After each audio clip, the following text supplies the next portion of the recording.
Muito boa noite, pessoal. Tudo bem, Eduardo? Tudo jóia, Opa, boa Alexandre? Como noite. é que está? Tudo bem. Que bom, que bom. Todos me ouvem bem, ouvem o Alexandre. Sejam bem-vindos aqui a mais um evento da FIA. Boa noite, Gabriel. Turma aí do chat. Fernanda, seja bem-vinda. Boa noite. Rafael, boa noite. Lucas, tudo bem, pessoal? Chayane, prazer. Renan, sejam todos muito bem-vindos aqui, a todos os participantes. Anderson, obrigado. Obrigado pelo privilégio, pelo prestígio aqui. Antes de a gente passar aqui a palavra para o nosso convidado da noite, queria mostrar e compartilhar aqui com vocês um pouquinho sobre a FIA, os nossos cursos que temos ministrados aqui.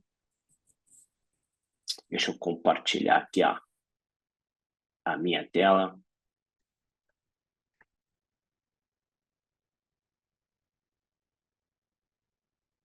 Vocês estão visualizando, certo? Não, seguimos vendo você. Não, segue vendo. Vamos lá novamente aqui. Agora sim. Agora sim. Agora sim. Perfeito. Bom, eu queria compartilhar com vocês os nossos cursos da coordenação do professor Roy e do professor Felipe, tá? Os nossos cursos aqui de grande destaques e que abordam temas como esses que nós vamos abordar hoje junto com o Alexandre. Temos o MBA Banking, Finanças Corporativas e Investment Banking, Produtos Financeiros de Gestão de Risco, Finanças e Eficiência Empresarial, Negócios do Mercado Imobiliário e Real Estate. Tá? Em 3 desses cursos aqui, nós abordamos assuntos de investimentos, gestão de portfólios, mercado de capitais, que são de grande valia com profissionais de mercados experientes, que trazem aqui grandes ensinamentos e os conhecimentos necessários para o dia a dia e para a gestão e toda a competência que nós temos. Tá? Convido vocês a entrarem aqui e nós compartilhamos no chat a página do cursos. Né? Vocês podem entrar, tirar as suas dúvidas, chamar aqui a nossa equipe no WhatsApp. Tá? E para quem já é aluno, né, também nós temos aqui a mentoria de carreira. Tá? Também é um ponto super importante que tem ajudado os nossos alunos a fazer a trajetória de carreira aqui com sucesso, consolidando. Então também fica aqui o convite para vocês aproveitarem esses conteúdos que nós temos preparados. Tá? E sem mais delongas, queria passar aqui a palavra para o nosso convidado da noite. Alexandre, muito obrigado pelo seu tempo, pela presença. A bola está contigo, por favor. Vai ser um privilégio aqui, um prazer escutar você esta noite. Nós vamos fazendo aqui essa interação. Fiquem à vontade aqui para trazer as perguntas no chat. Eu vou compartilhando junto com o Alexandre e a gente vai fazendo aqui uma troca aqui, todos em conjunto. Boa.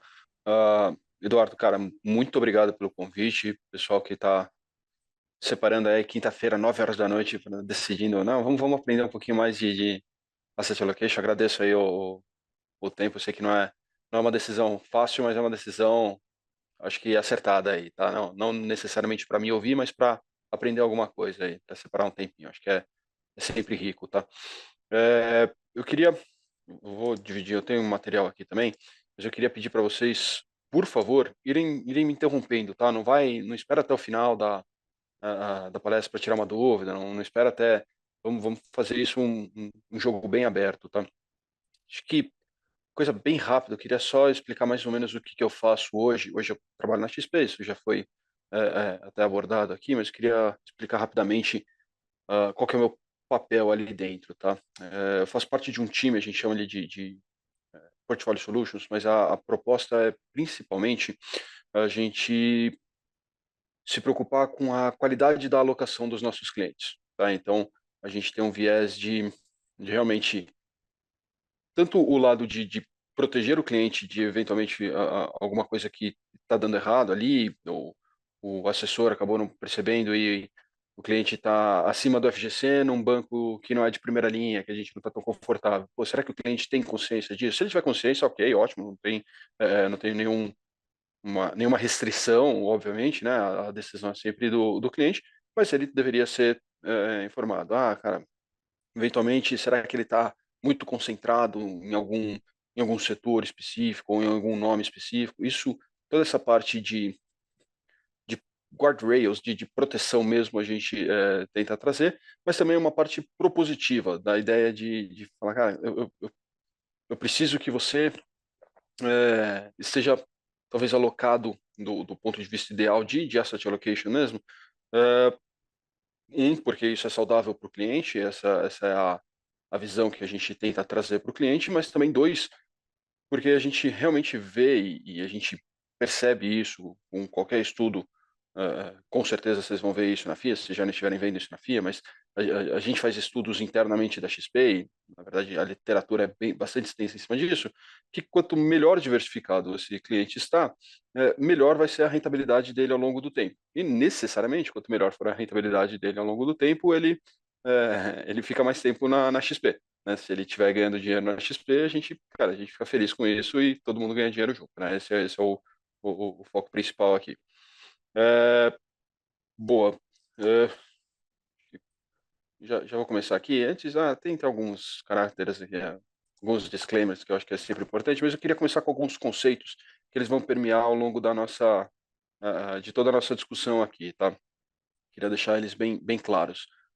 Quando eu vou começar a montar uma carteira, a primeira coisa que a gente deveria estar olhando para um portfólio é a parcela de risco. Né? Quanto de risco eu deveria estar tomando, como eu deveria estar compondo esse risco, né? É, Antes de falar do resultado em si, eu gostaria de falar, quando der alguma coisa errada, quão errado eu poderia dar. E aí existe bastante discussão de, cara, o que é risco, como que a gente vai trabalhar esse risco, se é risco de crédito, se é risco de mercado, e mesmo dentro do risco de mercado, qual que vai ser a métrica que a gente vai usar.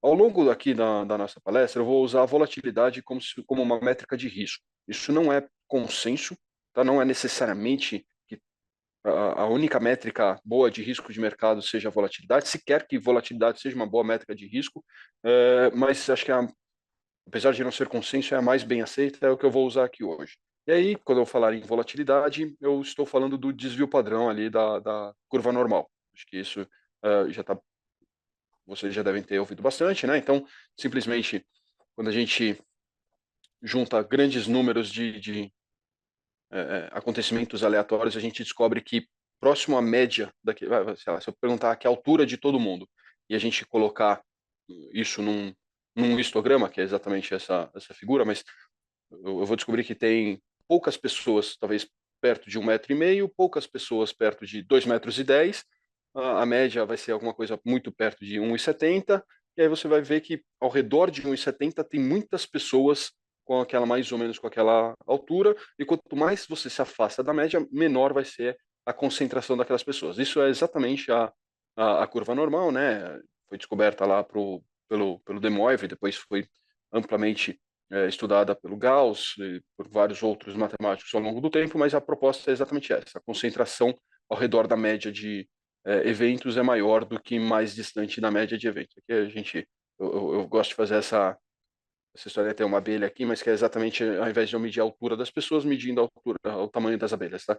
Mas a proposta é exatamente essa. Então, e mais do que descobrir que existe uma concentração ao redor da média, é descobrir que essa concentração, ela se repete em relação à proporção dela em diversos eventos que a gente mede, tá? Então, se a gente medir as abelhas, se a gente medir as alturas, se a gente medir uma série de outros eventos, particularmente na natureza, você vai ver que a média mais um desvio padrão ou a média menos um desvio padrão vai dar quase que sempre alguma coisa perto de 68%, 70%, vamos arredondar aqui, 70% dos acontecimentos. Quando você faz dois desvios padrões, isso vai lá para os seus 90%, né?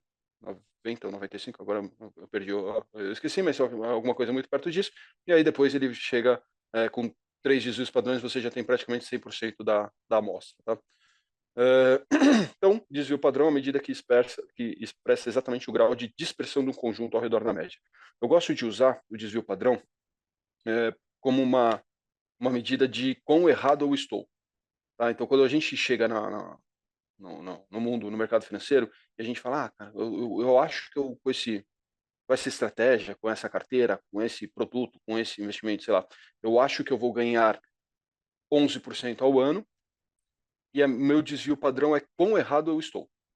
Tá? Então, se eu falar para você, olha, a minha média, a minha expectativa é de 11% ao ano, mas meu desvio padrão é de 2%, grosso modo, eu estou te falando que 7 em cada 10 anos eu deveria ter um retorno entre 11 mais 2 e 11 menos 2, tá? Então, entre 9 e 13%.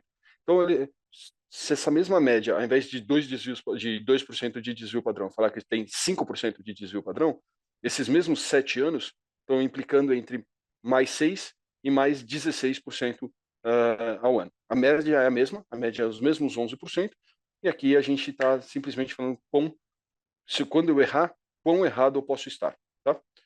É, acho que, ok. E aí, um segundo conceito que eu gosto de trazer bastante é a tal do índice de Sharpe.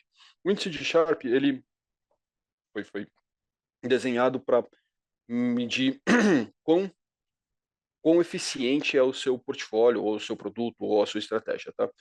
E aqui, eficiência no sentido de o risco sendo um custo para sua estrutura, tá? Você gostaria de minimizar esse custo, e a rentabilidade, o retorno, como sendo o benefício. E aí é uma medida de custo-benefício, literalmente. Você aumentar o teu risco para cada unidade de risco que você aumenta dentro daquela estrutura, quão bem pago aquilo está sendo, quanto de retorno a mais aquilo te traz. E aí, necessariamente, em cima, quanto de retorno acima do livre de risco, tá? Porque se eu tenho a possibilidade de falar, olha, se eu não tomar nenhum risco, eu ganho. Aqui no Brasil, a gente costuma usar o CDI. Se eu não tomar nenhum risco, eu ganho o CDI. Se você quer me dar 1% de volatilidade ao ano, você deveria ter uma expectativa de retorno maior do que 1%. Tá? Maior do que 1%, não, desculpa. Maior do que o próprio CDI. E aí, quanto maior do que o CDI? É mais uma métrica que a gente usa bastante no mercado para comparar. Então, eu vou comparar o fundo, vamos pegar dois fundos multimercados, e aí eu quero comparar o fundo A com o fundo B. Só que o fundo A, ele tem 4% de volatilidade e o fundo B tem 8% de volatilidade. Né? Então, simplesmente o B trazer um retorno maior do que o A, não significa necessariamente que ele é um fundo melhor. Não significa necessariamente que eu deveria comprar o B só olhando para o retorno, porque o B ele também tem um risco maior. E aí você usa o Sharpe exatamente para falar, olha, ok, o B ele me traz um risco maior, mas o retorno é, sei lá, CDI mais 3. E o A ele te entrega CDI mais 2. Fala, cara, eu prefiro CDI mais 2 com 4% de volatilidade do que CDI mais 3 com 8% de volatilidade, né? Que é com dispersão, com erro ao redor daquela média. Apesar da média ser maior, o erro é tão mais amplo, né? Mais largo, que eu deveria optar pelo fundo A. E aí o Sharpe ele te ajuda a tomar exatamente essa decisão comparativamente. Quando a gente olha para a indústria, e eu vou usar de novo a indústria de multimercado aqui como exemplo, quando a gente olha para a indústria como um todo, o Sharp, ao longo do tempo, ele, dos fundos bem-sucedidos, eles ficam sempre alguma coisa perto de 0,5, 0,7, tá? Dificilmente um fundo consegue, ao longo de um tempo razoavelmente grande, chegar num Sharp de 1, e os fundos que ficam com Sharp pior do que 0,5 não são considerados necessariamente fundos bem-sucedidos. Eu vou usar aqui 0,5 como nosso exemplo, simplesmente como uma média de fundos bem-sucedidos, não exatamente o melhor fundo da indústria, né? Aquele cara que, só como curiosidade, vocês devem conhecer o Fundo Verde, o multimercado lá do Luiz Stuberger. Talvez ele seja o fundo mais longevo e mais bem sucedido da nossa indústria hoje, ou no mínimo, com certeza, é um dos mais famosos. O Sharp dele, desde o começo do fundo, é de 0,89. Você fala, pô, legal, o fundo talvez mais bem sucedido da história, ele não chegou em 1. Quando você olha para a média da indústria, estamos falando de alguma coisa mais perto de 0,2. Então, 0,5 é um cara que deu certo, mas talvez não seja o Luiz Stuberger operando, tá? E aí, quando eu amarro os dois, eu falo, cara, eu tenho agora um Sharp e eu tenho um desvio padrão, eu consigo começar a tentar desenhar uma projeção de retorno para as minhas carteiras, tá? E como que eu vou fazer essa projeção de retorno? Eu vou olhar exatamente, cara, se eu sei que o índice de Sharpe, ele é o meu retorno esperado menos o livre de risco, ou seja, quanto de retorno adicional eu estou trazendo, dividido pelo meu desvio padrão. Se eu falar, olha, se eu te der um índice de Sharpe alvo aqui de 0,5%, de 0,5% não, desculpa, de 0,5, ele não tem unidade, multiplicado pela minha volatilidade, pela volatilidade alvo daquele portfólio, assim, esse deveria ser o meu prêmio acima do meu livre de risco. Quando eu somo com o livre de risco, eu tenho exatamente o meu retorno esperado. E aí agora eu consigo montar exatamente esse tipo de construçãozinha, usando exatamente esses mesmos dois conceitos. Eu falo, olha, então tudo bem, se eu tiver um desvio padrão de 1% em um portfólio aqui, né? Então eu vou montar um portfólio que deveria dar 1% de retorno. E eu acho que assim que eu terminar essa última explicação vai ficar claro onde eu estou chegando. Mas eu tenho um desvio padrão de 1%, com um Sharpe de meio, eu sei que o meu retorno deveria ser alguma coisa perto de CDI mais 0,5% ao ano. Aí eu vou fazer uma projeção de CDI e vou chegar aqui, se eu investir R$ 10.000, apesar de estar 9.900 aqui, ele está um pouquinho para cima, né? R$ 10.000 no ano 0, no ano 5 eu deveria ter exatamente esses quase R$ 15.000. Só que mais do que isso, a minha curva normal, ela vai me dar quanto que um desvio padrão para cima e um desvio padrão para baixo, se der errado aqui, né, a minha projeção, como que ela deveria se comportar ao longo do tempo.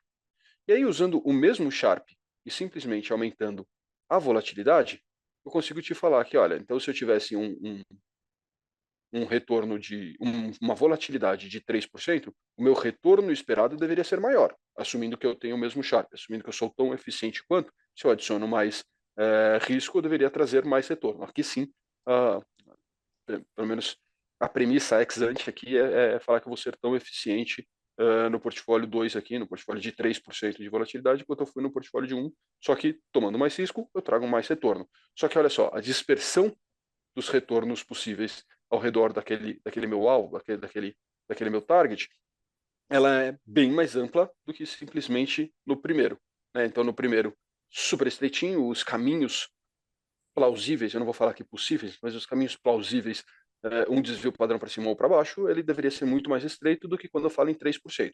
O que também aumenta ainda mais quando eu falo de um portfólio de 6% de volatilidade, também tão eficiente quanto. Estou falando do mesmo nível, do mesmo índice de Sharpe, ele vai ter um retorno-alvo bastante superior, só que ele vai ter uma dispersão muito maior. Você vai ver que, tranquilamente, né, um desvio padrão para cima ou para baixo é um retorno bastante corriqueiro. Né? 7 em cada 10 retornos deveria estar um desvio padrão para cima ou para baixo. E se você for ver, cara, simplesmente um desvio padrão para baixo, ele foi já pior do que o retorno esperado do meu portfólio de 3%. Isso completamente normal. Normal, literalmente aqui no caso. Né? A gente está falando da curva normal, tá bom? Até aqui, dúvidas? Esses conceitos, alguma novidade aqui? Alguma estranheza que tenha gerado? Posso tirar Beleza. uma dúvida? Por favor. Rapidinho. Não, por favor. O índice de Sharpe ele vai ficar maior que um quando a gente fala de renda fixa, não é? Fundos de renda fixa? Não necessariamente. E aí aqui a gente entra numa discussão talvez até mais filosófica, tá? Retornos Sharps acima de um não são impossíveis, nem não tem nenhuma estranheza neles. Simplesmente a gente não consegue, ao longo de longos períodos, a gente nunca viu um gestor que conseguiu entregar Sharps muito acima de um por longos períodos. Você pegar janelas de 6 meses, que o gestor mandou bem, barra deu sorte, né? Aqui vamos é mais difícil separar do que parece. Ele pode conseguir um Sharp de 6, um Sharp de 7, um Sharp de. Cara, tanto faz, né? Que se todo o risco que ele assumiu deu certo e ele acertou para cima, beleza, esse cara ele vai ganhar muito dinheiro. Se você montasse um portfólio de ações no começo de agosto e olhasse qual fosse o Sharp de agosto, cara, provavelmente foi gigantesco. A volatilidade da bolsa está super baixa e a bolsa só subiu ao longo de agosto, né? Foi bater lá 137 mil pontos agora, que acho que está por aí. Você ganhou muito dinheiro com uma volatilidade baixa, teu Sharp provavelmente está lá na lua. né? Só que mantém isso por 3 anos, vai ser bem difícil, tá? Portfólios de renda fixa, em geral, eles vão apresentar para você uma volatilidade baixa, o que vai melhorar o teu índice de Sharpe, e um retorno acima do CDI que deveria ser gordo, né? Que provavelmente você está tomando risco de crédito. E aí é aqui que entra o grande desafio, talvez mais filosófico. Volatilidade é métrica de risco? Cara, para risco de mercado a gente ficou na dúvida. Para risco de crédito eu já não tenho dúvida. Não é. Né? Se você emprestou dinheiro para lojas americanas em 2021 e carregou isso por 2 anos, você viu que a tua volatilidade era zero. Cara, maravilhoso. Você estava lá ganhando seu CDI mais 2, CDI mais 1, sei lá quando você comprou aquilo. Ao longo de 2 anos, você fala, caramba, brilhei, né? E de repente, o negócio vira zero. Aí você fala, cara, a minha volatilidade não me mostrava esse risco. É verdade, a volatilidade não vai mostrar risco de crédito de forma alguma. Então, portfólios de crédito, em geral, não deveriam ser avaliados por índice de Sharpe, tá? Exatamente por conta dessa falta de volatilidade. Existem alguns mecanismos para tentar aproximar o teu retorno, o teu risco de crédito, como se ele fosse uma volatilidade, uma proxy de volatilidade, para aí sim você aplicar o Sharp. Tá? E aí, se você falar, olha, meu fundo de crédito tem uma volatilidade de, sei lá, 0,1% ao ano, quando você aplica essas métricas, você vai descobrir que, na verdade, o teu risco aproximado de volatilidade seria alguma coisa mais perto de 6% ao ano. E aí sim você pode usar um Sharp com 6% ao ano e você vai descobrir que o seu Sharp vai ser bem menor do que você estava imaginando, porque o teu risco não está em volatilidade, o teu risco está em crédito. Mas é uma ótima pergunta, tá? É uma discussão que a gente tem com alguma frequência ali. Bom, então eu sempre gosto de começar quando eu vou falar com um investidor, particularmente, cara, acabei de vender um apartamento, acabei de ganhar um dinheiro, quero começar a investir. Então, principalmente para dinheiro novo, ou simplesmente quero investir melhor do que eu estava investindo até ontem, eu começo falando isso. Eu quero entender qual que é o teu perfil de risco, e aqui o teu objetivo de risco, muito mais do que o seu perfil, exatamente para a gente mensurar quão amplo deveria ser essa boca aqui, né? Esse nível de incerteza que eu vou ter em relação aos meus retornos futuros, e para exatamente eu conseguir te trazer uma expectativa aqui bem esquisita de retorno, assumindo que eu vou conseguir ser tão eficiente, né, quanto o 0,5 lá de Sharp. Eh, Se o cliente ele vira e fala, não, olha, é o seguinte, eu tenho 10 milhões, né, só para multiplicar aqui por R$ 1.000 a nossa proposta. Ele vira e fala, olha, eu tenho 10 milhões, eu preciso daqui 5 anos ter 20 milhões, e só que eu quero uma volatilidade, eu sou conservador, eu quero 1% de volatilidade. Não é factível, não vai chegar. Tá? A minha expectativa não é que chegue. Tá? Com 1% de volatilidade, mesmo que eu seja super eficiente, e eu não vou assumir aqui, eu teria que assumir que eu vou te entregar um Sharp de 5, 6 vezes, sabe? Tipo, é alguma coisa surreal que ao longo de 5 anos eu não vou conseguir te entregar. Então eu já consigo setar aqui uma expectativa de retorno ou quebrar aqui essa tua expectativa. Se você virar para mim e fizer completamente o contrário, e falar, olha, eu quero chegar em 15 milhões daqui a 5 anos e eu quero tomar uma volatilidade de 6%, eu vou falar, olha, aqui talvez a gente esteja até tomando mais risco do que precisa. Pode ser que, né, a gente conseguiria chegar nisso sem tomar tanto risco. Né? Então, aqui eu consigo balizar objetivo de retorno com objetivo de risco e amarrar isso com um Sharp que faça sentido, tá? Obviamente não é todo cliente que vai sequer querer entender esse nível de detalhe, mas aqui acho que estamos falando com uma turma que faz mais sentido. Legal. Então, construir aqui um objetivo de risco. Agora eu tenho um norte de até onde a gente pode ir na estrutura de incerteza em relação àquela carteira. Vamos começar a construir o meu portfólio. E aí, quando a gente fala em portfólio, a gente fala. Antes disso, eu quero fazer uma pergunta. Todo mundo tem o botãozinho de levantar a mão em algum lugar, não tem não? Acho que tem, né? Ou Sim, reagir de sim, alguma forma? Tem, né? tem ali no Zoom reações, pode levantar a mão. Boa. Eu queria que todo mundo, quem acha que diversificação é uma coisa boa, quem acha que descorrelação é uma coisa boa, eu queria que levantasse a mão.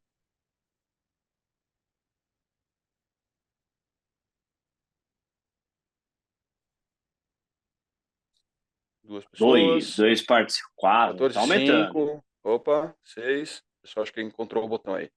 Imagino que uma parcela Ai, no meu importante aqui vai. celular não tem. Se o celular não Mas tem, eu fiz mas. uma pergunta, Alexandre, Oh, uma pergunta, eu não vi. No chat, não ficou claro a medida de risco para fundo de crédito privado. Como seria a decisão para definir? Ótima pergunta, tá? Então, aqui para fundo de crédito, você tem algumas outras, talvez, métricas de risco, e eu já volto com a questão. Eu entendi que a grande maioria entende que diversificação é uma coisa boa, eu já continuo esse raciocínio, tá? Sobre risco de crédito, o conceito de risco, de forma mais ampla, ele deveria simplesmente te dizer qual é a probabilidade de um objetivo não ser atingido. E aí, aqui, quando você fala, cara, probabilidade de um objetivo não ser atingido, ele é amplo demais para a gente usar isso como uma métrica é, formal, né? Uma metodologia de métrica. Quando você fala de risco de crédito, você pode falar, olha, existe amplamente discutido, amplamente estudado, pura e simplesmente a probabilidade de default, probabilidade de não pagamento de uma dívida. Então, se você falar, olha, eu tenho um portfólio aqui com 100 empresas que eu vou emprestar e todas elas têm 1% de probabilidade de não me pagar lá no vencimento, eu provavelmente vou, quando olhar para portfólios maiores, vamos falar em um portfólio com 1.000 empresas e todas elas com uma probabilidade de 1% de não me pagar, você deveria ter alguma coisa muito perto de 10 empresas não te pagando e as outras 990 deveriam te pagar um prêmio, né, um spread de crédito, tal que compensassem mais do que compensassem essas 10 que não te pagaram. Só que aí você tem um outro problema. Como você chega em 1%? Porque quando você olha, e esse é até um problema conceitual do risco, porque se eu jogar uma moeda para cima, ou ela vai cair cara, ou ela vai cair coroa. Qualquer um aqui vai poder me dizer que, olha, não, ela tem 50% de chance de cair cara, 50% de chance de cair coroa. Mas se eu jogar ela para cima, ela vai cair cara ou coroa, 100%. Né? A hora que a hora que você empresta dinheiro para uma empresa com 1% de probabilidade, empresta dinheiro para uma empresa com 1% de probabilidade de não te pagar, ou ela te paga ou ela não te paga. Como você sabe para qual que não vai ter? Você vai procurar empresas com algumas características em comum que vão falar, olha, 99 em cada 100 empresas com essas características, elas me pagam. É um conceito, é tentar adivinhar o futuro, e como você sabe que você não vai conseguir adivinhar o futuro, você estima uma probabilidade. Os ratings de crédito, eles são exatamente isso. Quando você vai para Standard Poor's ou a, sei lá, Moody's, ela vai dar uma nota de crédito ali, o AAA, o duplo A mais, o duplo A menos. Na verdade, o que ela está fazendo ela está associado a cada uma daquelas notas em letra, está uma probabilidade implícita de não pagamento nos próximos, em geral, 5 anos. Tá? Você pode olhar para notas mais curtas, mas em geral olha, o AAA, ele tem 0,05% de chance de não me pagar nos próximos 5 anos. É uma probabilidade bem baixa e deveria realmente acontecer de a menor parte das empresas não me pagarem.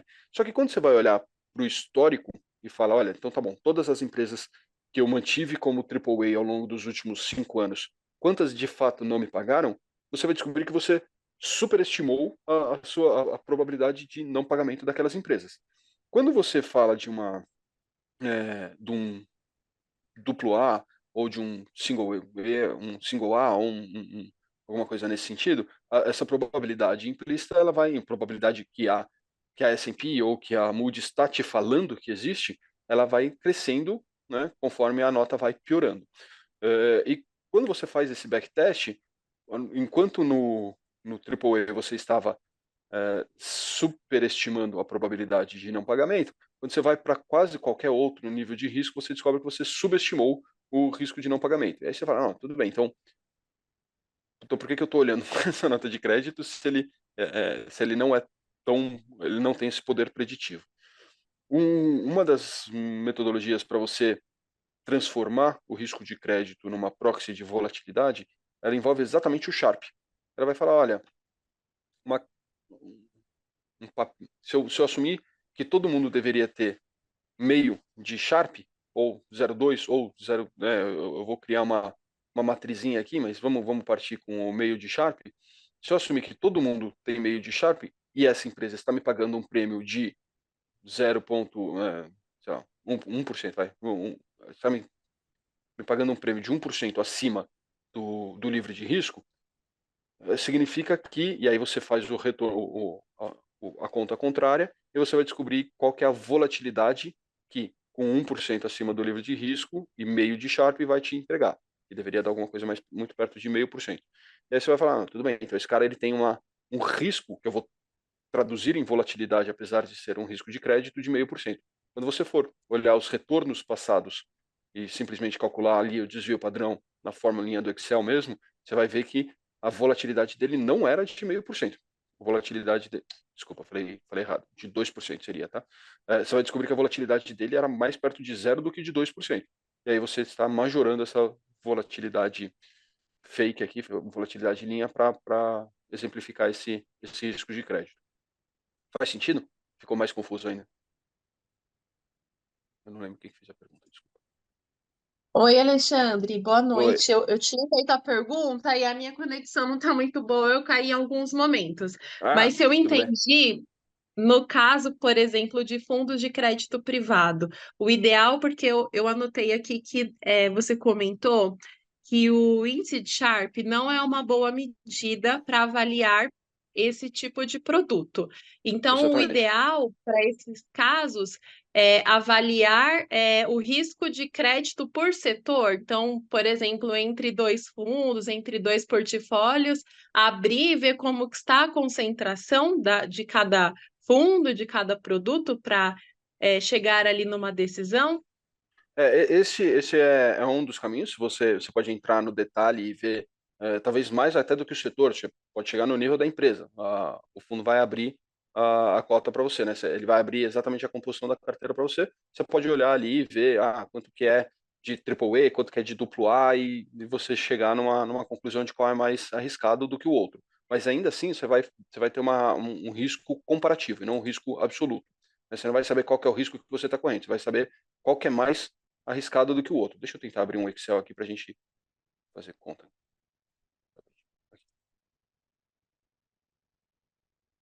Vocês estão vendo o meu Excel? Ainda não, Alexandre. Ainda não? Então peraí que eu acho que eu vou ter que Ainda não. parar de dividir e mandar dividir de novo.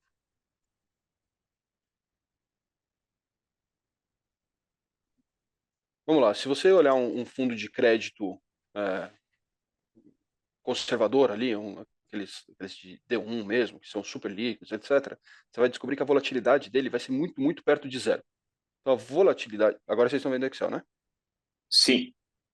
A volatilidade dos retornos vai ser alguma coisa muito, muito perto de, só para ficar mais fácil, de 0%. Mas aí você fala, cara, esse cara está me entregando um retorno acima do CDI. Vamos fingir que vamos fingir que o CDI está em 10% e vamos estipular isso como um cara que vai ficar em 10% para sempre. Vai falar que ele tem um retorno total de 11%, então na verdade ele tem um retorno acima do CDI, né? A conta seria 1 mais o retorno dividido por 1 mais o CDI. Eu vou só simplificar aqui só para a gente entender como que ele só mais o conceito, tá? Mas o prêmio acima do CDI seria de 1%. Legal. Se você assumir o Sharp de 0,5 como um Sharp justo para todas as estruturas, se eu tomar risco de mercado, ou se eu tomar risco de crédito, ou se eu tomar risco de liquidez, o meu prêmio de risco deveria se comportar de acordo com o mesmo Sharp aqui que a gente assumiu de 0,5, a gente deveria ter uma volatilidade que deveria seguir exatamente essa formulazinha aqui. Deixa eu puxar ela aqui de volta.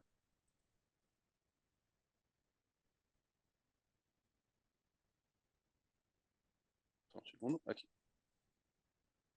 Vocês vão lembrar dessa formulazinha lá do começo, que então se eu tenho o retorno, se o índice de Sharpe é meio, eu sei qual que é o retorno e eu sei qual que é o livre de risco, eu tenho uma volatilidade estimada aqui, que não é uma volatilidade real dos retornos, mas é uma métrica de risco que eu estou forçando a barra aqui para chamar de volatilidade, tá? Que ela vai se dar exatamente por... deixa eu só pensar aqui. Ela vai ser exatamente o meu prêmio, o meu índice Sharpe dividido pelo meu prêmio. É isso? Não, ao contrário. Meu prêmio dividido pelo meu índice Sharpe. Essa aqui deveria ser a volatilidade que eu estaria observando na minha carteira se eu não estivesse tomando risco de crédito. Eu transformei o risco de crédito numa volatilidade simplesmente para eu conseguir fazer esse tipo de cálculo. Ficou mais claro? Ficou menos claro? E aí você fala, cara, eu prefiro um fundo de crédito que tem uma volatilidade real, zero, mas um risco equivalente a 2%, ou eu prefiro um fundo multimercado que tem 2% de volatilidade no risco de mercado mesmo? Ou eu prefiro um fundo de ações com uma volatilidade que provavelmente vai ser muito maior do que de 2%, mas se a gente encontrasse um de 2%. Mas agora você tem uma métrica de risco absoluta.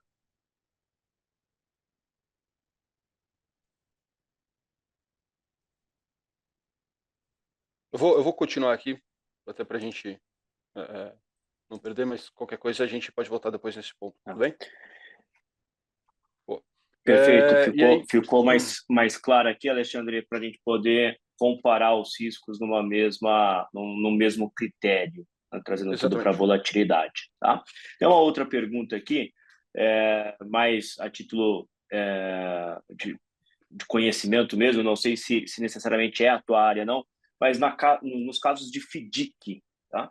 Se, na sua opinião, o PDD, que é a provisão dos devedores duvidosos, ele pode ser usado como uma avaliação de risco num caso de um FDIC. Não sei se você abrange essa área em específico de análise de crédito, lembrando que nos nossos cursos nós temos uma matéria específica de crédito que traz esses temas aqui para discussão.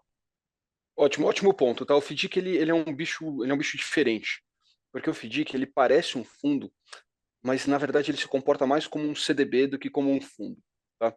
Porque o que é o FDIC? Ele é uma casca toda elaborada ali dentro, para mais que ele, particularmente a cota sênior do FDIC, que é normalmente a que é negociada aqui para o investidor em geral, você está emprestando dinheiro para um CNPJ para ele emprestar dinheiro para outra pessoa, para ele ele é fundo de investimento em direitos creditórios. Ele vai emprestar, ele vai colocar esse dinheiro para trabalhar via crédito.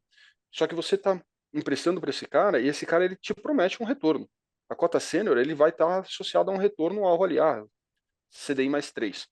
É a mesma coisa que um CDB de um banco que não tem o FGC, mas que ele vai te entregar CDI mais 3. Cara, para quem esse cara está emprestando, o que esse cara está fazendo com esse dinheiro, se ele está guardando no caixa, se ele está emprestando para a padaria vizinha, ou se ele está emprestando para o Itaú, é indiferente para você, contanto que ele te pague. Naturalmente, se ele tomar muito risco de crédito no nível do fundo, a probabilidade dele não te pagar é maior. Mas alguma coisa parecida com se você comprar um CDB do Banco Itaú e o Itaú começar a fazer besteira com o dinheiro e quebrar, ele não te pagar esse CDB. O CDB tem FGC e se o Itaú quebrar, temos problemas maiores. Mas acho que vocês entenderam a ideia. Mas ele simplesmente, você está emprestando dinheiro para o FDIC. Você não está emprestando dinheiro para quem o FDIC está emprestando dinheiro. Então ele funciona quase como se fosse um mini banco, que ele capta de um lado e empresta do outro. Tá? Então, quando você olhar a PDD de um FDIC, se ele está emprestando para uma empresa, para uma exportadora de qualquer coisa, e essa exportadora não pagou ele, e aí ele tomou um PDD, isso aumenta o risco do FDIC? aumenta, sim, porque a estrutura daquele CNPJ FDIC está um pouco mais frágil, mas isso, a princípio, não deveria impactar o teu retorno de CDI mais 3. Então, quando se olhar a volatilidade, pior métrica possível. O FDIC ele é ainda mais linear do que até do que créditos privados, né? Porque você vai ver lá CDI mais 3, CDI mais 3, CDI mais 3, até que ele eventualmente te paga ou quebra. Mas ele olhar a PDD, eu acho que você olhar a estrutura do FDIC, talvez valha mais até você acompanhar quem que está com aquela subordinada, né? Todo FDIC ele tem uma cota sênior, que ele promete um retorno lá, que é esse CDI mais 3 que a gente está vendo, e uma faixa subordinada. E aí ele pode ter várias faixas, uma subordinada à outra, mas pelo menos duas ele sempre vai ter. E aí se você falar, olha, quem é o dono do FDIC? Quem que está com essa cota subordinada? Quem que está com o PL desse banco? Aí você fala, não, tudo bem, é um FDIC que é do homem mais rico do Brasil e ele tem contratualmente assinado que se a cota subordinada, a cota júnior dele zerar, ele é obrigado a colocar mais dinheiro e, cara, tá bem amarrado isso. Tanto faz para quem ele está emprestando esse dinheiro. Né? Que ele empreste para o padeiro ou não empreste para o padeiro. Se ele está contratualmente obrigado, e se você acreditar que ele vai cumprir essa cláusula de que se ele perder todo o dinheiro ele vai colocar mais, o teu CDI mais 3 está garantido. Né? Então, e mesmo que ele perca dinheiro ali. E aí, então, na verdade, você está tomando um risco de crédito da cota subordinada, que vai ser mitigada quanto melhor for esse crédito que ele está emprestando ali na outra ponta. Perfeito, perfeito. Temos uma outra aqui, mas eu acho que já vai mais para a parte de gestão mesmo de portfólio, respondendo a pergunta até do nosso tema dessa noite, que na sua opinião, qual é o percentual ideal para fazer uma alocação em pré-fixados, né, em uma Boa, carteira. Mas aí você pode isso eu vou abordar puxar um pouco isso mais mais à para frente. frente. Ótimo. Exatamente, isso eu vou abordar um pouco mais à frente. Perfeito. E aí, só, então, voltando naquela pergunta, né? Perguntar, quem acha que diversificação é uma coisa boa? Quem acha que... né, e aí, a maior parte respondeu que sim, a maior parte levantou a mão. E se eu te perguntar, cara, quem acha que uma parte dos seus ativos dentro de um portfólio deveria estar perdendo dinheiro? Provavelmente a quantidade de pessoas que levantaria a mão seria menor. E apesar disso, é a mesma resposta que é a mesma pergunta que eu estou fazendo duas vezes, né? Quando você fala em descorrelação, e a gente vai abordar um pouquinho mais para frente isso, você eu estou te dizendo, né? Quando eu falo que a minha carteira é descorrelacionada, não significa que uma está ganhando, a outra está perdendo. Significa que uma está ganhando e eu não sei absolutamente nada sobre a outra, simplesmente pelo fato de saber que uma está ganhando. Se todos os ativos da sua carteira estão subindo, né, ao longo de um período razoavelmente grande, a tua carteira provavelmente está altamente correlacionada. Do mesmo jeito que agora estão todas subindo, se alguma coisa der errado, todas vão cair. E quando caírem, vão cair todas ao mesmo tempo. Tá? Eu queria só trazer essa discussão, porque que agora a gente vai começar a tentar compor essa carteira. Já sei o que é risco, já sei como medir meu risco, já sei quanto de risco eu quero tomar, agora vamos tomar esse risco. Como que eu tomo esse risco? O primeiro bloco é falar, eu preciso ter classes de ativos diferentes dentro da minha carteira. Ainda não estou falando se eu vou comprar Petrobras ou Vale, estou falando se eu vou comprar Bolsa Brasileira, ou se eu vou comprar crédito privado, e não se eu vou comprar o JBR, o CRAD JBS ou o CDB do Banco Itaú. Tá? Simplesmente eu estou decidindo a minha classe de ativo. Por quê? Porque classes de ativo, elas são por si só, e essa é a definição de uma classe de ativo, elas são, os ativos dentro de uma mesma classe, eles são altamente correlacionados. Se você montar toda a sua carteira dentro da mesma classe de ativo, você vai ver que pode até subir um pouco mais do que o outro, mas a correlação entre eles vai ser alta. E aí você perde o efeito de diversificação. Você não deveria ter classes de ativo meio...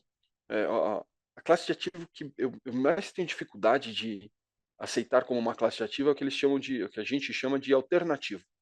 Então você tem a Bolsa Brasileira, você tem renda fixa pós, você tem a Bolsa Americana, você tem, sei lá, multimercados, e aí você tem alternativos, que é o outros. Tudo que a gente não consegue encaixar em alguma das outras caixinhas, a gente joga aqui dentro. E aí alguém vai virar para mim e vai falar, não, Bitcoin talvez seja alternativo, e Private Equity também. E eu comprar uma fazenda no Tocantins é alternativa. Eu comprar um fundo imobiliário, eventualmente, se for de tijolo, caberia talvez encaixar como alternativa. E você fala, cara, mas esses ativos eles não se comportam dentro de uma mesma forma, diferente de todas as outras classes, tá? Então, alternativos a gente vai entender, a gente vai estudar, mas ele enquanto classe de ativo, ele respeita menos essas regras que a gente coloca, de ser o grupo, ele é, é razoavelmente bastante correlacionado, é específico, então bolsa brasileira, cara, definir bolsa brasileira é um negócio muito claro, né? Você sabe, são ações de empresas listadas em bolsa. Você ter uma liquidez para realmente entrar naqueles ativos, conseguir sair daqueles ativos, isso é o que forma uma classe de ativo. E por que isso é importante? Exatamente para você conseguir chegar e falar, olha, então tá bom, então eu deveria ter, antes de falar se eu deveria ter bolsa Petrobras ou Vale, aqui só no nosso exemplo, eu saber quanto que eu tenho de bolsa brasileira, porque a bolsa brasileira ela vai me trazer um perfil de risco, e um perfil de retorno e um perfil de correlação com as outras classes muito parecido, independente de qual ativo eu estou pegando, mas muito diferente de outras classes de ativo. Aí a gente pode falar aqui, cara, a literatura de asset allocation é bem extensa, começa lá com Markowitz, lá em, se não me engano, é 1957, o cara escreve o paper, vai ganhar o prêmio Nobel bastante depois, então ele traz exatamente esse conceito de fronteira eficiente, do risco como sendo um custo para o seu portfólio, né? E aí você procurando eficiência, mais ou menos o que Sharpe depois vai pegar o conceito para criar a ideia do índice de Sharpe. E aí sim a gente montou, você pode modelar isso, tem muitas ferramentas estatísticas. No Brasil, em particular, elas não funcionam tão bem. Tá? Quando você roda um modelo de Markowitz no Brasil, você vai descobrir que se você fizer ele sem nenhum tipo de restrição, você vai descobrir que você não deveria ter nada de bolsa e deveria estar tudo em NTNB de média duration. Daí você fala, pô, tudo bem, mas isso é um portfólio eficiente? Não, então vamos mexer. Aí se você vai para Estados Unidos e você faz a mesma modelagem, você vai descobrir que o private equity ele não tem volatilidade, né, porque a cota ela é calculada uma vez por semestre ou uma vez por ano, e aí a tua volatilidade é muito baixa, aí você fala, não, tudo bem, então não tem risco. Lógico que tem risco, simplesmente porque você não está vendo, né? Então, qual que é o valor de um apartamento? Qual que é o retorno de um apartamento? A volatilidade do valor de um apartamento, ela não tá, você não consegue realmente usar a volatilidade do valor de um apartamento como uma métrica de risco, né? E aí você acaba fazendo alguns ajustes no modelagem, seja nos Estados Unidos, seja em Brasil, que acaba perdendo um pouco a ideia de Markowitz, tá? Mas a gente deveria sim sempre ter a parcela de diversificação.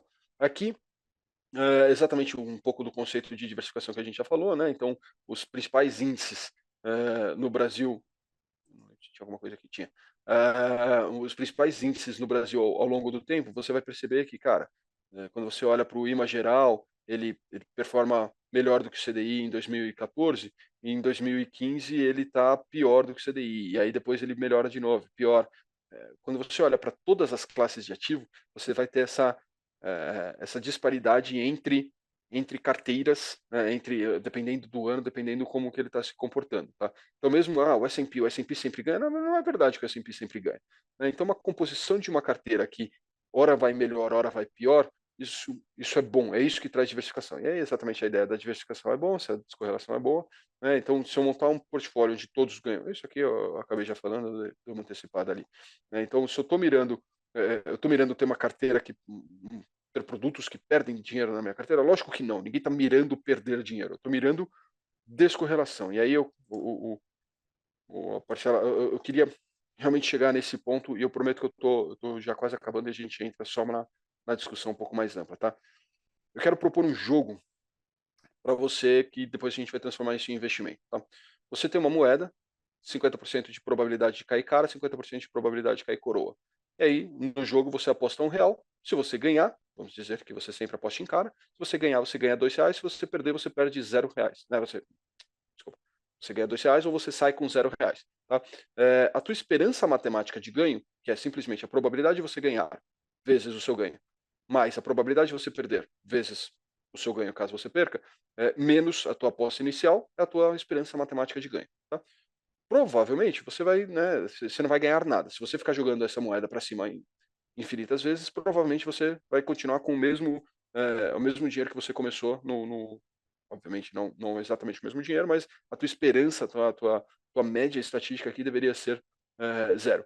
Eu quero entrar nesse tipo de aposta no mercado financeiro? Eu não quero entrar nesse tipo de aposta no mercado financeiro. Isso aqui é tomar um risco que não vai ter um ganho proporcional. Não tem por que eu tomar esse tipo de aposta. Mas se eu descobrir que eu tenho uma moeda viciada, uma moeda que, ao invés de cair 50-50, ela vai cair 60% cara e 40% coroa. Eu quero tomar esse tipo de aposta? Lógico que eu quero tomar esse tipo de aposta. Esse tipo de aposta é o ideal. Né? Eu tenho uma probabilidade maior, apostando no mesmo real, de se eu ganho R$ 2 com 0 se eu perder, a minha esperança matemática virou positiva. A minha esperança matemática de ganho virou positiva. Aí eu começo a falar, bom, tá bom, então agora eu quero tomar esse tipo de aposta. Mas ainda assim, eu tenho 40% de chance de perder. Então, se eu colocar R$ 1 aqui e bater coroa, que vai cair 40% das vezes, ainda é um número muito alto, cara, eu vou perder. Então, eu não posso colocar todo o meu dinheiro em uma aposta dessas. Mas, existe esse tipo de aposta no mercado financeiro? Se o mercado fosse 100% eficiente, não deveria existir.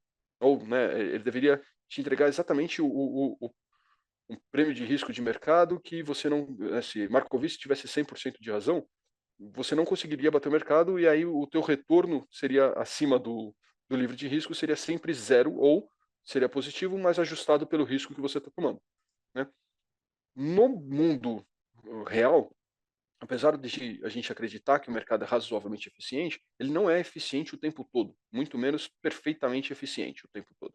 Né? Quando eu olho para esse tipo de aposta de 60-40, e eu olho para a Bolsa Brasileira neste momento, ela me parece bastante conversar com exatamente esse tipo de aposta. Tá? Por quê?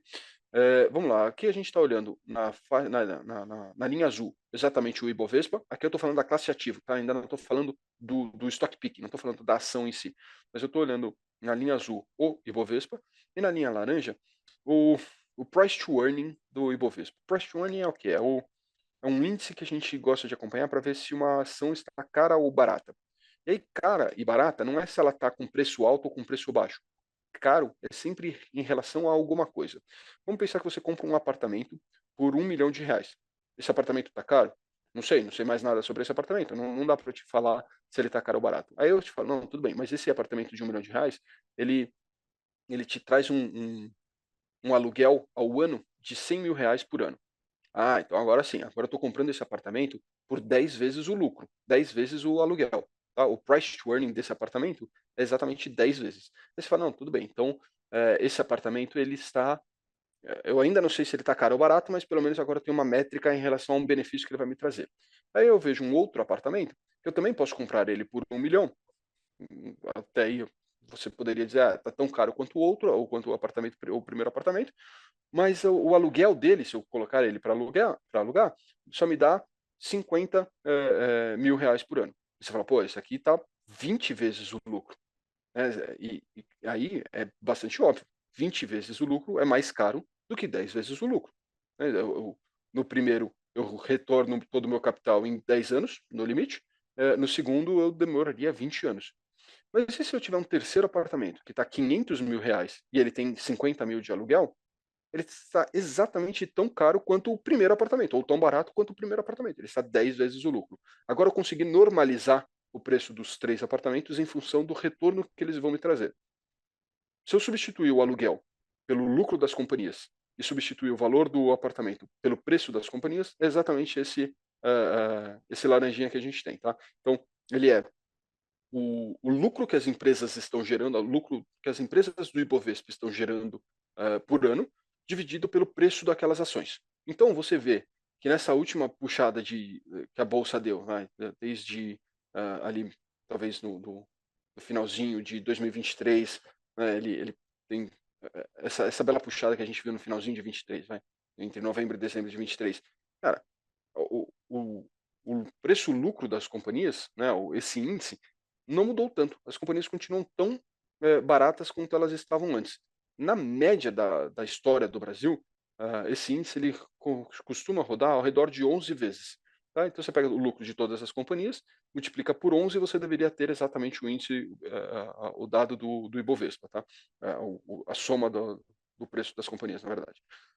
Quando você olha para os Estados Unidos, em geral, esse índice costuma rodar ao redor de 18 vezes, neste momento ele está em 21. Né? Então ele está mais caro do que a média histórica. Quando a gente olha para o Brasil, costuma ser por volta de 11 vezes, e nesse momento ele está bastante para baixo. Existe a probabilidade, existe chance do Ibovespa cair? Lógico que existe chance do Ibovespa cair. Existe muita chance do Ibovespa cair. Existe muita chance do Ibovespa sequer, não precisa nem cair, é só ele não subir, né? Se ele continuar andando de lado, se ele continuar alguma coisa assim, ele pode continuar tão barato quanto ele está nesse momento, ele pode ficar mais barato, ele pode, é verdade. Mas existe uma distorção aqui nesse momento em que a gente fala, cara, me parece que existe mais chance dele subir do que dele cair. Alguma coisa muito parecida, não nessa proporção, né? Não é 60-40, mas parece que eu tenho mais chance de ganhar do que de perder.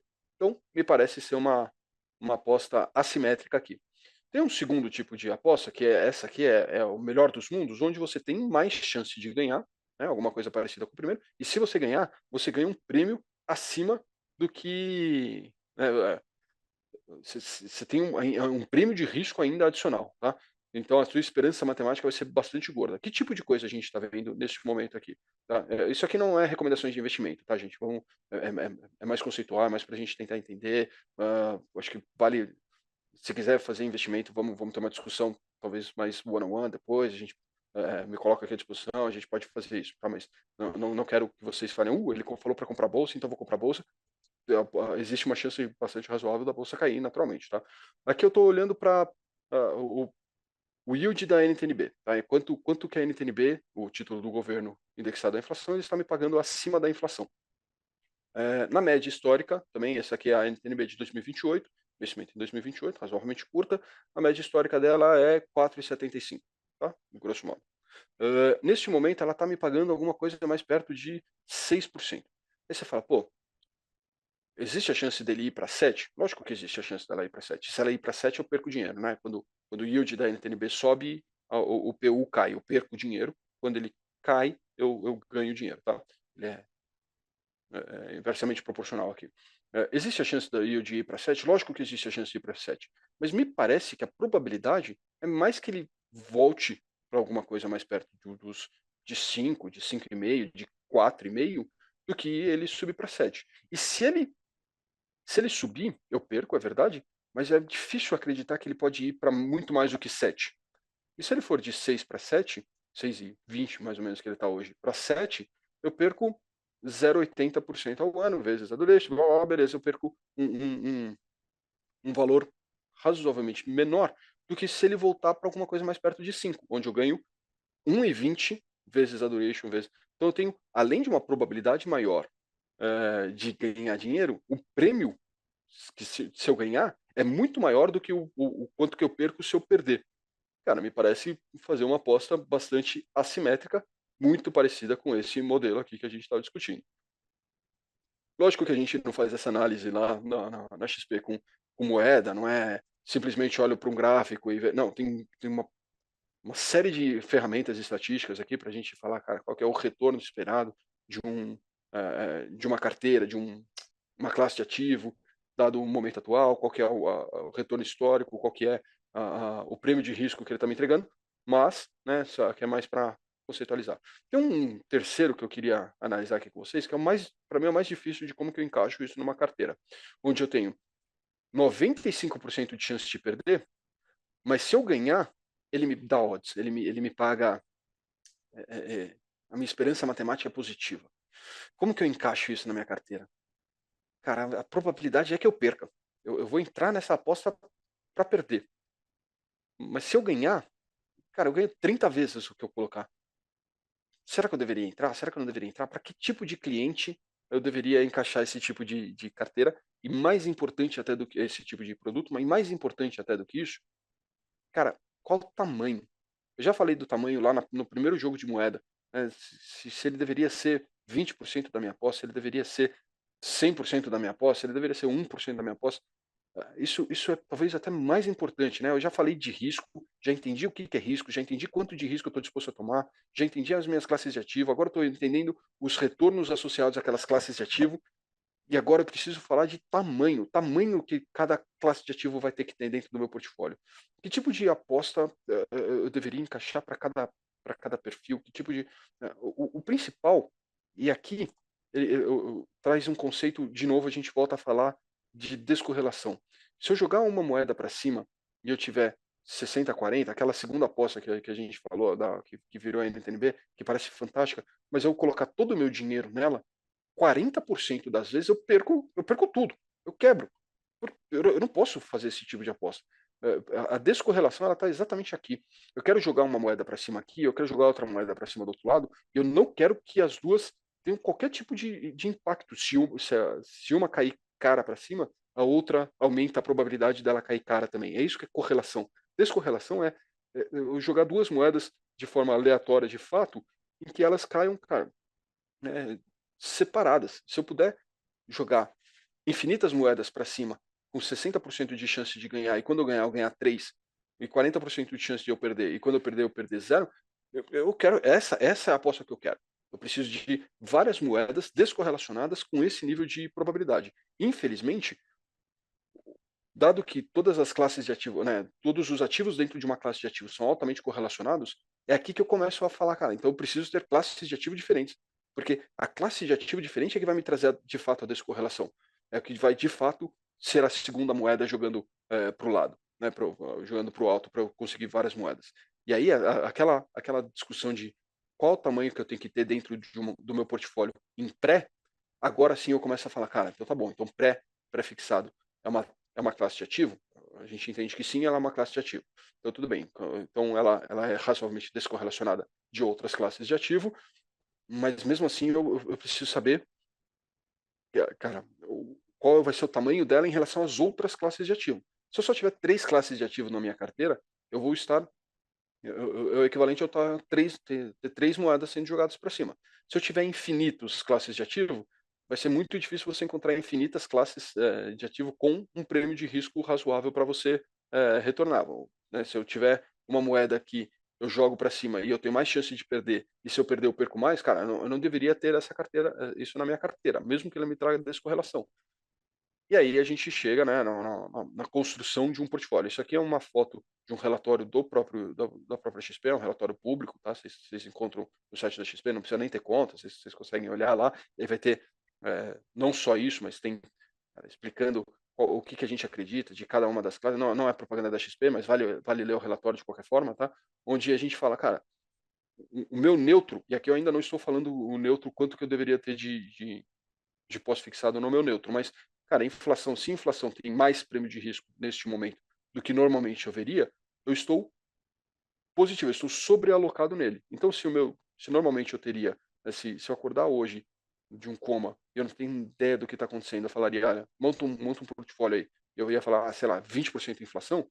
Cara, neste momento, sabendo o que eu sei, eu prefiro ter mais do que 20%. Significa 80%? Lógico que não. Significa talvez 25%, 27%, 30% de inflação. Né? Então, se eu estiver muito otimista, eu vou colocar bastante mais em inflação. E mesmo assim, eu quero ter uma descorrelação, eu quero ter um portfólio equilibrado que vai me trazer outras classes de ativo também.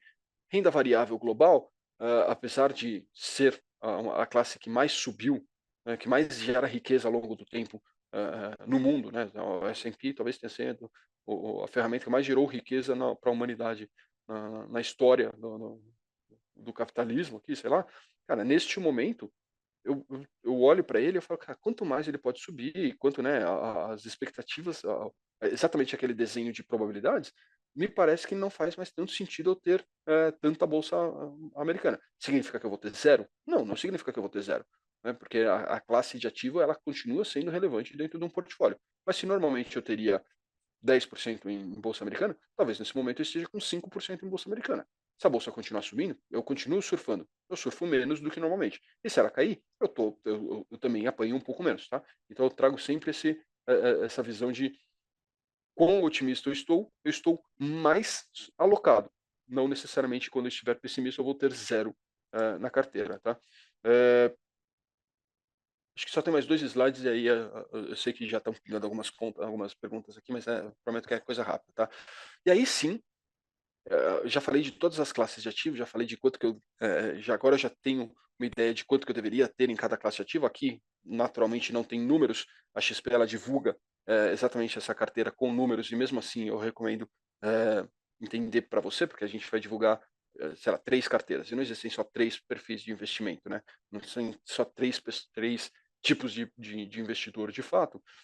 Então eu recomendo realmente, quando você olhar ali, cara, eu sou conservador, mas eu sou um pouquinho mais arrojado do que o conservador que a XP está entendendo. Tudo bem, monta um portfólio aqui que faça sentido para os teus objetivos, tá? E aí sim você vai entrar na decisão de ativos, porque até agora eu não falei ainda, né? Eu falei que eu quero ter bolsa americana, não falei se eu quero ter papel A ou papel B.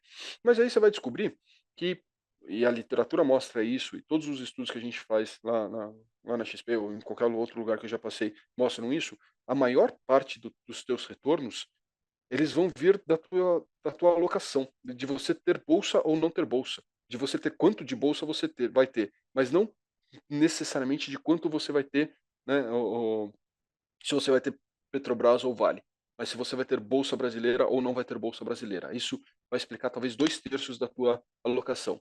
O último terço, ele vai explicar a decisão, o que vai explicar ele vai ser a decisão de o nível de risco que você está tomando ali dentro de uma mesma classe de ativo. Então, você pode falar, cara, eu quero ter bolsa, mas eu quero ter bolsa via o Ibovespa, ele vai ter uma volatilidade histórica por volta de 22% ao ano.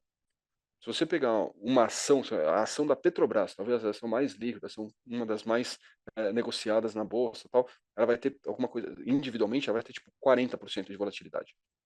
Se você pegar um fundo long bias, ele vai ter alguma coisa perto de 12% de volatilidade. É a mesma exposição. Tudo é bolsa, mas um está falando de 12% de vol, o outro está falando de 22% de vol, o outro está falando de 40% de vol. Qual o nível de risco que você quer ter aqui dentro? Tá? Os custos, naturalmente, quanto mais você girar a carteira, quanto mais intermediários tem entre você e o mercado de fato. Então, você fala, cara, eu quero tomar essa exposição vou voltar para o fundo long bias.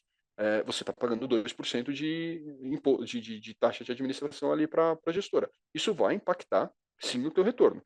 Se você encontrar uma boa gestora, ela mais do que vai compensar você estar pagando isso para ela. Tá tudo bem, não tem problema, não sou exatamente contra pagar taxas, mas você precisa saber para quem que você está pagando e se está fazendo sentido aquele custo, porque é um custo. A parcela de imposto, cara, vai explicar talvez até 15% do teu retorno de longo prazo. Você está comprando um CRI, um CRA, uma debênture incentivada, uma LCI, uma LCA, ou você está comprando um papel que vai pagar imposto? Isso vai impactar o teu retorno, lógico que vai. Não importa se você ganha 40% ao ano, se você paga metade disso em imposto, cara, eu prefiro ganhar 25% ao ano e não pagar imposto. Pô, então, no final eu quero saber quanto dinheiro sobra no meu bolso de fato. E aí sim, a última parte talvez entra como outros aqui, mas cara, você está usando proteção, você não está, você está usando derivativo, se você está se alavancando, né, você toma uma dívida para investir mais, cara, se você está fazendo isso e der certo, você ganha muito mais retorno. E aí sim ele vai impactar diretamente a tua relação de retorno e de risco naturalmente, tá?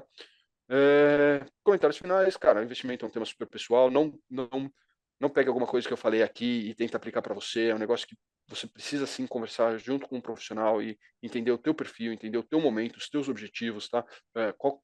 Se é um negócio que você vou usar esse dinheiro daqui 6 meses, é muito diferente de se eu vou usar esse negócio daqui 6 anos, tá? Até para o seu apetite de risco, até essa mesma decisão aqui que eu mostrei, ela é da virada de julho para agosto.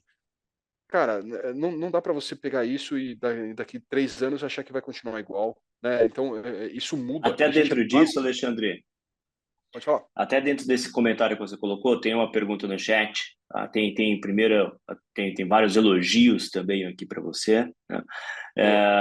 E tem essa última pergunta. Obrigado. Que a gente pode, acho que, concluir com ela. Né? Em relação à alocação tática, qual é o tempo ideal para este rebalanceamento de carteira? Que vem o que você trouxe aqui na sua última fala, né?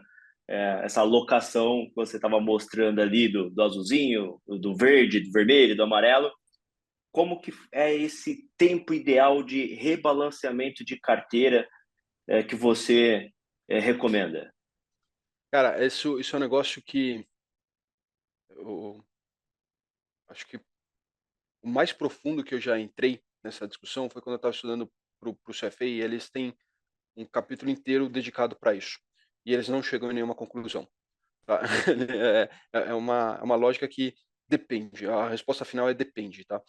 Depende do quê? Quanto mais você girar a tua carteira, se você, se o teu, se você estiver num ambiente de retorno à média e você, quando sobe, você rebalanceia, ou seja, você vende o que subiu e compra o que caiu, e ele retorna para a média, isso te traz um retorno muito, um potencial de retorno bastante superior. Mas se você estiver fazendo exatamente a mesma estratégia, só que num ambiente de momentum, né, que o retorno ele é razoavelmente mais contínuo, você vai perder dinheiro fazendo isso. Então, quanto mais você fazer rebalanceamento, você vai pagar mais taxa, você vai pagar mais imposto, isso vai ser prejudicial para tua carteira. Mas se você nunca fizer um rebalanceamento, quando você, se a matemática, se a teoria financeira funcionar, significa que quanto mais a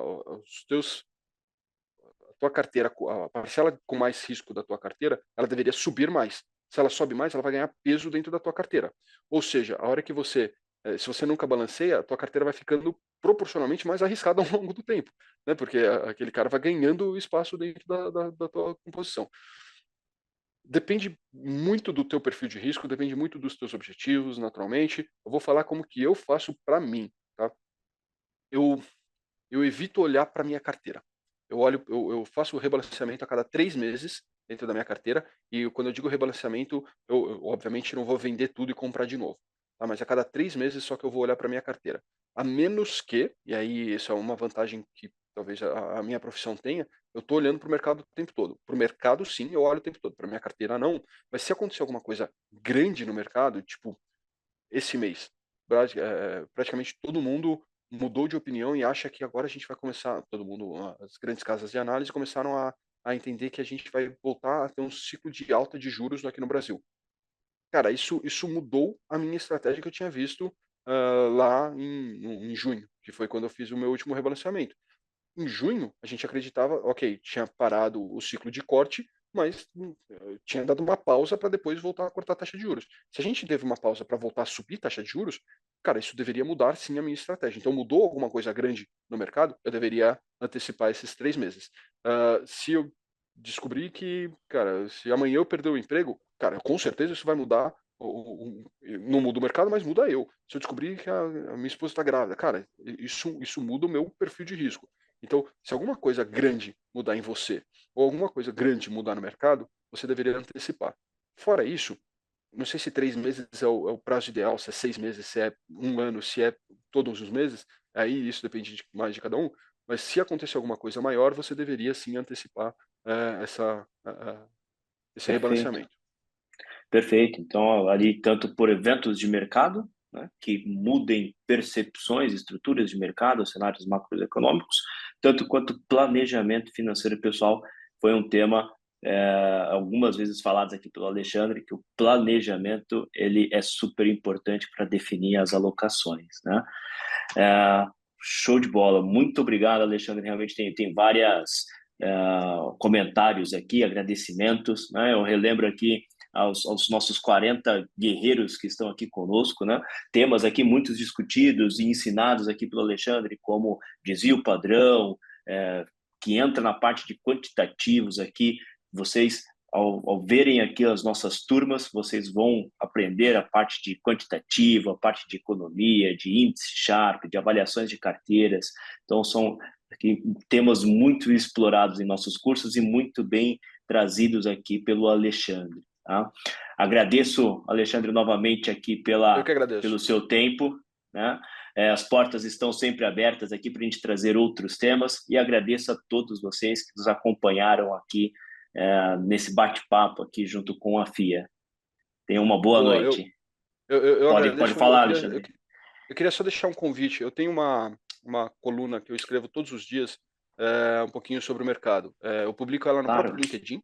chama OnePage, você consegue assinar por lá, você já recebe isso direto no seu e-mail. Eu faço isso já há 2 anos. Eu escrevo todo dia, eu abro, costuma ser bem curtinho, eu falo um pouquinho, o que aconteceu ontem, o que eu acho que vai acontecer hoje, o que me mexeu no mercado, e os principais índices de mercado que eu gosto de acompanhar, que eu acompanho para mim, eu já publico lá embaixo. É uma tabelinha, um tabelão de dados ali que eu gosto de acompanhar.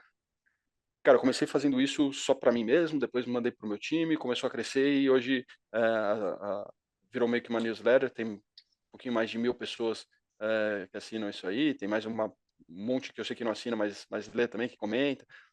Eu recomendo alguma coisa a mais ali para ler, costuma ser bem curtinho, três Com parágrafos, 2 certeza, parágrafos, eu já coloco ali. com Direto pelo meu certeza. LinkedIn, vocês já conseguem encontrar.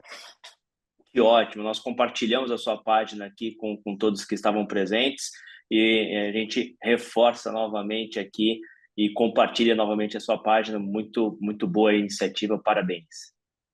Boa. Obrigado, viu? Obrigado, Obrigado, pessoal. Obrigado. pessoal. Boa noite. Boa noite. Até mais. Tchau, tchau.